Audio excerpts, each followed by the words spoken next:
Tonight at 6, a college student hit just steps away from Miami University. Walking back from class just today, I'm thinking every time I cross the road, like something like that could happen to anyone. The concerns from fellow students about the busy intersection where this all took place. Plus, fewer freshmen on college campuses, while university leaders are pointing the finger at FAFSA and what one local school is doing to make sure students keep on coming. Temperatures will be dropping several degrees. I'll let you know how cool it turns and if we get to keep the sunshine. This is WLWT News 5, leading the way.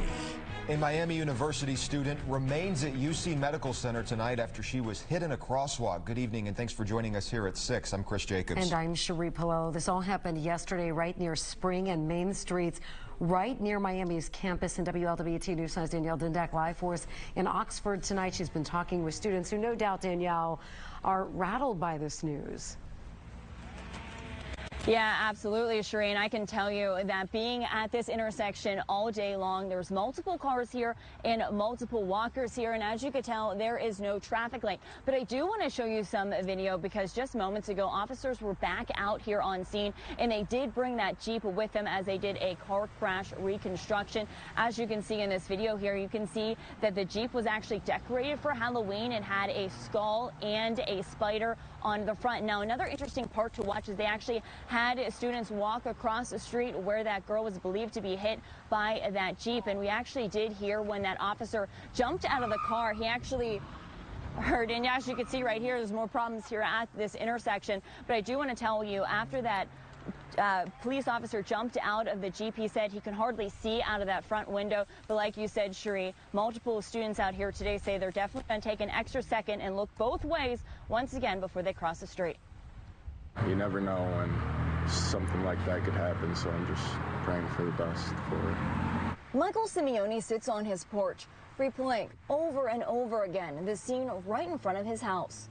I heard like a lot of fire trucks and ambulance coming through. I came upstairs and saw it like a couple minutes after it happened. It was just after 4:30 on Tuesday at the intersection of Spring and Main Streets. Here's the scene the Miami University student was met with. Flashing lights, crime scene tape, and a Jeep with a white sneaker underneath. I am at the intersection of Spring and Main. I just had a pedestrian hit. I need an ambulance now.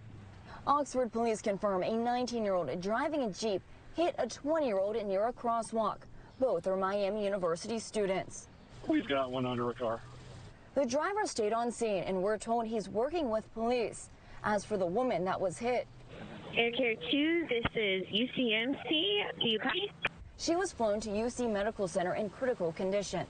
I hope she's all right. I just hope that she's safe, that she's okay. It's a terrible thing. The crash happening blocks away from campus, leaving students to navigate their feelings and alternative routes to class. I'm thinking every time I cross the road, like something like that could happen to anyone. Because it's a college city, people feel free to walk and they feel a certain sense of safety. But obviously that's not always the case. Yeah, and I can within the last hour or so, there's been multiple cars go through this stop sign. But I do really want to let a lot of people know that every student we talk to, they say that their thoughts and prayers are with family. As you can tell, that this investigation is still very much under investigation, and we're still waiting for an update on the girl in the hospital. Reporting live in Oxford tonight, Danielle Dindak, WLWT News 5. Danielle, is Miami University saying anything about this crash yet? I can tell you that today they did send out a statement saying that they are providing support for both families involved in this situation. And they also said that any student that's impacted by this, that they have counseling supports available for them as well. All right. Well, we certainly hope that student is going to recover. We'll keep people posted. Danielle Dindak live for us. Danielle, thank you. Well, elsewhere in Butler County, there's a team effort to make Lakota local schools safer for students who walk to school. Yeah, that's right. So the district is hosting a traffic safety panel tonight after 2 students were hit by cars recently, months apart. Sadly, one of them died. WLWT News 5's Rachel Hersheimer joining us live outside of Lakota West Freshman School tonight with more on what we can expect tonight. Hi, Rachel. Hey, Cherie, and the purpose of tonight's meeting is safety, to make sure the streets surrounding Lakota schools are safe so history does not repeat itself. And like you mentioned, 2 students in the district were hit by cars while in marked crosswalks in the past 4 months. One of the crashes killed a 15-year-old. The other crash hospitalized a 17-year-old student. That's why tonight school officials, the Butler County Sheriff's Office, Westchester Police, parents are coming together to address concerns and try to implement changes. The district sent out a survey ahead of tonight's meeting for people to fill out about what they want to see.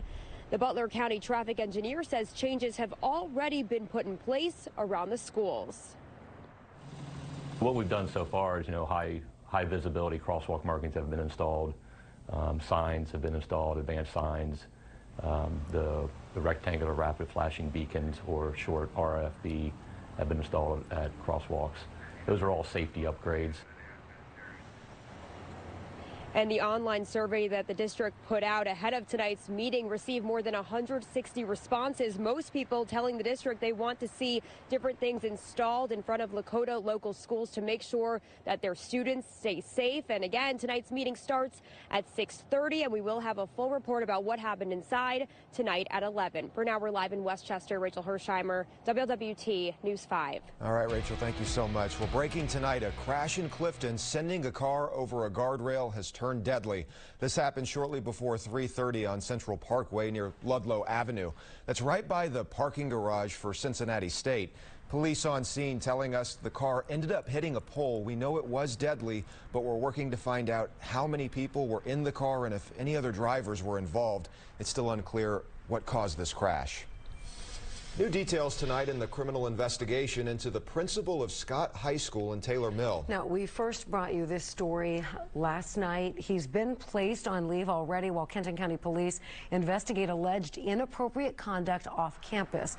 We now know he's under investigation for possibly engaging in underage drinking with his students. That's according to police. He's not been charged yet, and the Kenton County School District says it is cooperating with police as all of this plays out. All right, turning to our weather now. Things warming up a little bit today. October actually feeling more like September lately. Yeah, and that even is not going to last too long anyway. Chillier weather just around the corner. Our chief meteorologist Kevin Robinson joining us with the cold temperatures moving in. Hi, Kevin. Hi, yeah, we do have some cooler weather moving in, but all in all, our great fall weather is sticking around, even if our temperatures do yo-yo a little bit between unseasonably warm like we are this afternoon. Today, temperatures climbed well into the mid-70s. We're starting to see them slip some as some cooler air is beginning to spill in. Look at Connorsville now down to 68. So that will be the trend through the evening, tonight, and into your Thursday. Why? We've got a cool front passing through at the moment. It's not going to bring us any rainfall out here, so